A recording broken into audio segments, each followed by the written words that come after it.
La pandémie étant mondiale, la solidarité entre pays est importante pour renforcer la stratégie de la lutte.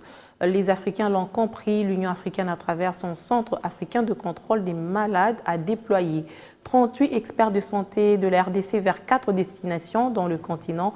C'est une délégation composée des épidémiologistes, des biologistes et des spécialistes en communication en vue de renforcer la riposte contre le coronavirus à travers le continent. Au total, 38 Congolais, tous volontaires d'Africa CDC, vont désormais appuyer les équipes de riposte de 4 pays africains dans la lutte contre la Covid-19. L'équipe est composée des spécialistes en surveillance épidémiologique, biologistes, spécialistes en prévention et contrôle des infections et des spécialistes en communication. Une cérémonie de départ a eu lieu à l'aéroport international de Njili. Ces Congolais sont déployés suite à leur expérience déjà acquise dans le cadre de la riposte contre la maladie à virus Ebola en Guinée et au Libéria. Les équipes qui voyagent sont des techniciens, des experts congolais qui travaillent avec l'Union africaine depuis 2014.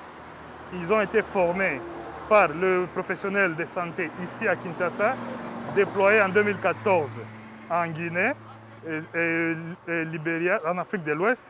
Et maintenant, les 2-3 dernières épidémies d'Ebola que le pays a connues, ces équipes-là ont travaillé et contribué dans l'éradication de l'épidémie.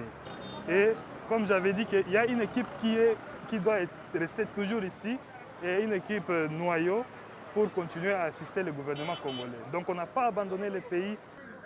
L'objectif principal de ces experts est premièrement de lutter pour couper la chaîne de contamination du coronavirus en faisant respecter le protocole conformément au système de santé du pays hôte. Nous allons appuyer les équipes de la surveillance. En tant qu'épidémiologiste, on va appuyer les équipes de la surveillance parce que mieux vaut prévenir que guérir.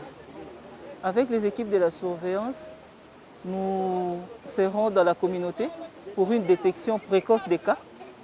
Et la détection précoce va nous permettre de circonscrire. Lorsque nous détectons précocement, ça nous permet de récupérer les contacts autour du cas. Et c'est en ce moment-là que les équipes de psychologues ou bien de communicateurs ils vont travailler dans ces mêmes communautés pour les sensibiliser de manière à protéger les autres. Et comme dans toute épidémie, l'idéal c'est de couper la chaîne de transmission. Et pour couper la chaîne de transmission, il faut une détection précoce qui va orienter vers un isolement et rendre efficaces les actions sur terrain.